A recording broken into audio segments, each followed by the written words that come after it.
यात्रा के दौरान भी कुछ हुआ था पप्पू यादव जी। और जिसके लिए कान कटा है वही कहे कनकट्टा। मांझी जी कह रहे हैं एनडीए को नुकसान होगा, और कुशवाहा जी कह रहे हैं सब ठीक नहीं है, और गिरिराज भाई कह रहे हैं कि बीजेपी मुगलताय में मत रहे।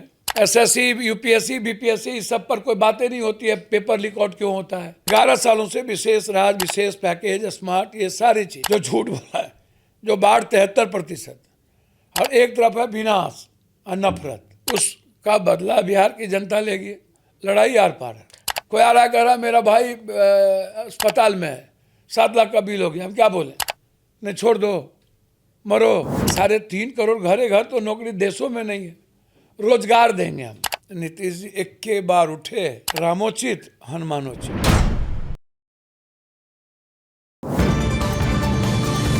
नमस्कार दोस्तों, मैं कोमल और आप देख रहे हैं दर्श न्यूज।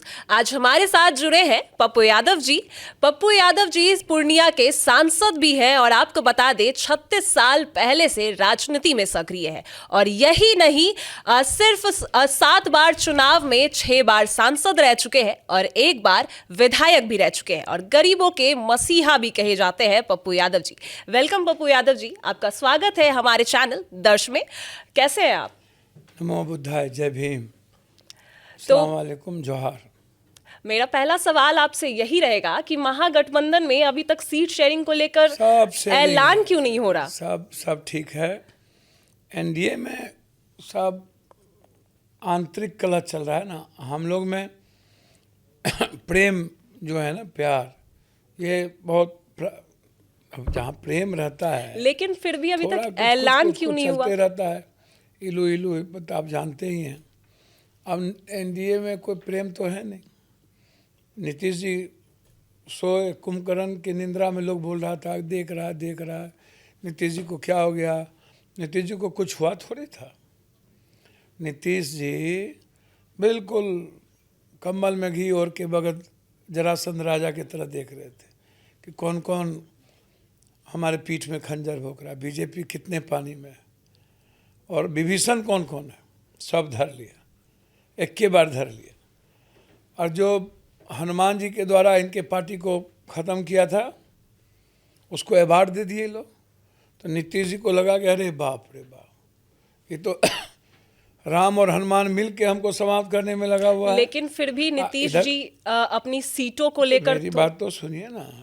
तो वो तो जगे, और फिर ना राम हनुमान को बचा सके, ना हनुमान को लंका आग लगाने की तैयारी हो पाई। अब मांझी जी कह रहे हैं एनडीए को नुकसान होगा, और कुशवाहा जी कह रहे हैं सब ठीक नहीं है, और गिरिराज भाई कह रहे हैं कि बीजेपी मुगलताय में मत रहे। अब कुशवाहा जी कुछ न कुछ लव लेटर लिखते रहते हैं, चलते रहता है। बार्गेनिंग पावर उनकी कितना कम बेस ज़्यादा। इधर सब था गिद्ध दृष्टि कि हम बाप रे बाप एकदम 142 पर लड़ रहे हैं, और अबरी नीतीश जी फिनिश्ड।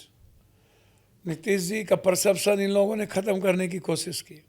नीतीश जी एक के बार उठे, रामोचित हनुमानोचित, और सबको बोले, धर्मेंद्र जी को बोले, प्रधान जी को, कि आपको मुख्यमंत्री बनना है, जाइए बनाइए।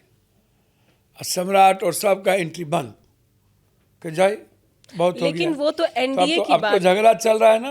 अभी तक तो हनुमान के पर दे दिया। इंडिया गठबंधन तो क्वालिटी बेस्ड गठबंधन, लेकिन फिर भी अभी तक सीटों का ऐलान तो नहीं हुआ। आखिर सब कुछ हो तो जाएगा। आप हड़बड़ाइए ना, आप इन लोगों को खाएगा। हम लोग को जब जनता इंडिया गठबंधन के लिए राहुल गांधी जी के जो संघर्ष है, यात्रा है, जो एसटी, एससी, ईबीसी का जो मुद्दा है, 50% निजी क्षेत्र में आरक्षण, बच्चे ईबीसी को आगे बढ़ाने की, इकोनॉमिकल आगे बढ़ाना, एक्स्ट्रोसिटी, 35% पंचायत में आरक्षण। तो जो हमारे नेता का जो मुद्दा है, वो ईबीसी को लग रहा है कि हमारी बात ही राहुल गांधी इस देश में कर रहे हैं। जाति जनगणना, 52% आरक्षण, फिर संविधान और लोकतांत्रिक मूल्यों की रक्षा। बिहार को लग रहा है कि एसएससी और बीपीएससी की बात तो नेता और पप्पू यादव भी उठा रहे हैं। बिहार को लग रहा है कि पलायन की बात पप्पू यादव और राहुल गांधी उठा रहे हैं। तो हमारे मुद्दों पर 10,000 हमारे तो नेता 4 बार यात्रा किए, तो हम लोग मुद्दों पर हैं। यात्रा के दौरान भी कुछ हुआ था पप्पू यादव जी। जैसे अगर हम बात करें, चिराग पासवान मोदी के हनुमान कहे जाते हैं, तो अगर आपसे पूछे तो आप कांग्रेस में क्या भूमिका निभाते हैं? क्योंकि अगर देखा जाए वोटर अधिकार यात्रा के दौरान भी आपको सम्मानजनक जगह नहीं मिली जनता के थी। बेटे हैं और बिहार के सेवक हैं और देश के मददगार हैं। अब पूरे देश के गरीबों के लिए परछाई बने हुए हैं। हर आदमी की खुशियों के लिए जीते हैं। हर व्यक्ति के मुस्कुराने को कैसे अवसर मिले, इकोनॉमी कैसे डेवलप हो। जहाँ लोग परेशान रहते हैं, बिहारियों को पीटा जाता है, अपमानित किया जाता है, बाढ़ हो, कोरोना हो, गुजरात हो, असम हो, महाराष्ट्र हो, वहाँ पप्पू यादव पहले जाते हैं। लेकिन तो उसमें भी एक बात आती है कि पप्पू यादव पैसों की राजनीति करते हैं। अच्छा, एक बात बताइए, सब कर लीजिए, हम तो बच्चे से न बांटते हैं दिल्ली। हमको कोनो पिया, हमको कोई लोभ है? कोरोना में हम पूरी दुनिया को करोड़ों करोड़ का रेमडेसिविर बांटे, लाश उठा रहे थे। तो और देश में लोग कहे ना, अपना बीवी, अपने बाप, अपने माँ, अपने भाई बहन को क्यों नहीं छुआ? हम ही क्यों लाश उठाए? हम तो मर ही जाते। जब इतना लोग मरे तो हम भी मर जाते, तो हम तो जिंदा रहने गए नहीं थे। पैसे की राजनीति का क्या मतलब? राजनीति तो कभी आती नहीं हमको। राजनीति आता तो हम कब के सीएम बन गए होते। आज यहाँ तो थोड़े रहते, ना धुरतई ना दुष्टई। हमारी तो स्थिति यह है कि कापर करूँ सिंगार पिया मोरानर, और जिसके लिए कान कटा है वही कहे कनकट्टा। हम तो कभी सोचते ही नहीं हैं। एक एक लोगों का लाश उठाए, तब तो उठा लेते। सब कोरोना से डर रहा था, हम कोरोना को डरा रहे थे। उसमें मतलब कौन राजनीति? वो तो मरने के लिए हम गए थे। पटना के फ्लड में हमको इन्फेक्शन हो गया पूरा शरीर, तो हम तो मर जाते। डॉक्टर ने कहा बच गए। तो हम तो 11 दिन लोगों के बीच रहे, एक वोट नहीं मिली हमको। तो वोट से क्या लेना देना पप्पू यादव का? कोई मतलब नहीं है। पटना में पूरे देश के गरीब हमारे यहाँ के सेवा करते हैं, रहते हैं, उसके इलाज हम लोग फ्री कहते हैं करें। कि पप्पू यादव बहुत पैसा भी बांटते हैं लोगों को। डेली बांटते हैं। वो तो जो आता है वो अब्राहम लिंकन वाला love the by the for the people थोड़ी है। यहाँ with the have the then love the by the for the people. Without with and have, how to love by and for. अब कोई आ रहा है मेरे पास कि हमारी मदद कीजिए, क्या कहेंगे? भगवान कृपा करेगा। हम तो कोई आ रहा है कह रहा है मेरा भाई अस्पताल में है, 7 लाख का बिल हो गया, हम क्या बोलें? नहीं, छोड़ दो, मरो। पूरे देश की मदद करते हैं। तो इसलिए अभी तो चलिए वो सब चीज़ों पर नहीं, अभी तो चुनाव है और चुनाव में जनता तैयार है। मोदी जी 16 साल लगभग डबल इंजन की सरकार ने एक यूनिवर्सिटी नहीं दे पाए, केंद्रीय विश्वविद्यालय। नीतीश जी पटना मांगते रहे, न स्मार्ट सिटी, तो न नीतीश जी से प्रधानमंत्री आदर्श गांव। सारी फैक्ट्रियां लगभग बंद हो गई। 33, 36, 37 हज़ार रुपया लगभग पर कैपिटा इनकम सालाना, 6,000 से ज़्यादा इनकम नहीं। पूंजी निवेश कुछ हुआ ही नहीं। सारी फैक्ट्रियां यहाँ की बंद हो गई। विशेष राज और विशेष पैकेज की चर्चा ही नहीं हुई। हमारे एसएससी, यूपीएससी, बीपीएससी, इस सब पर कोई बातें नहीं होती है। पेपर लीक आउट क्यों होता है? हमारे बच्चे की स्थिति ऐसी क्यों है? हमारा पेपर क्यों 4 साल 3 साल लेट होता है? तो इसमें तेजस्वी यादव भी कहते नजर आए हैं कि अगर उनकी सरकार बनती है तो सब लोग थे, सब तो अच्छी बात है। नौकरी देंगे, सरकारी नौकरी देंगे हर घर अब में। 1 करोड़, अब 4-3.5 करोड़ घरे घर तो नौकरी देशों में नहीं है। रोजगार देंगे हम लोग।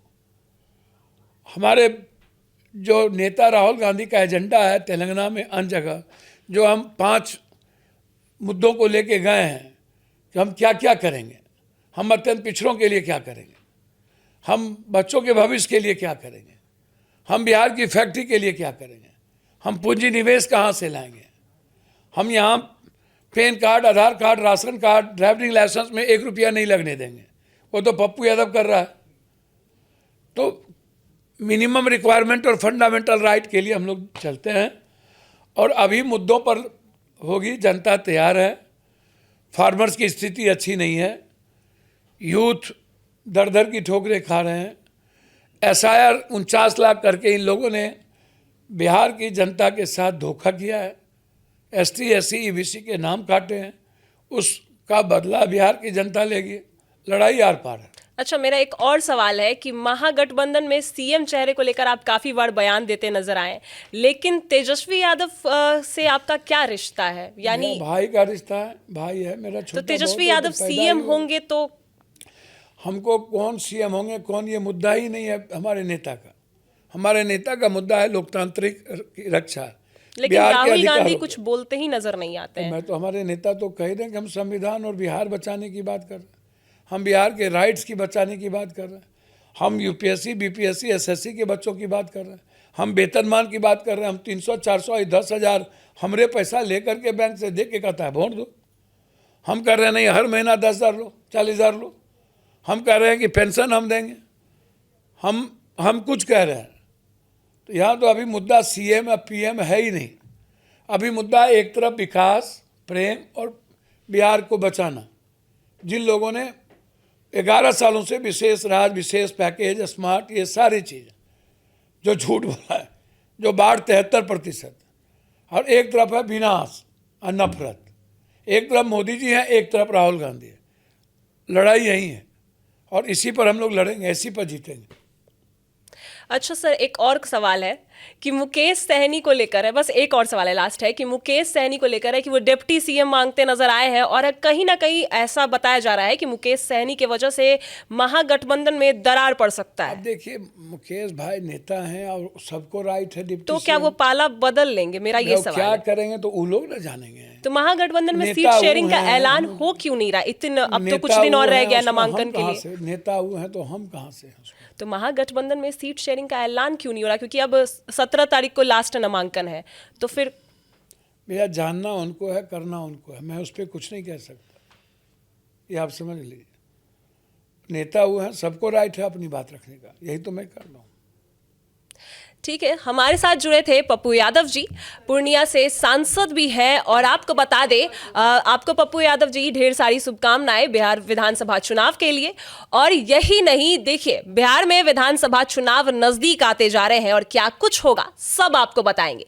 लेकिन फिलहाल हमारे साथ हमारे मेहमान जुड़े थे पप्पू यादव जी। आप देखते रहिए ऐसी ही न्यूज, दर्श न्यूज के साथ बने रहिए।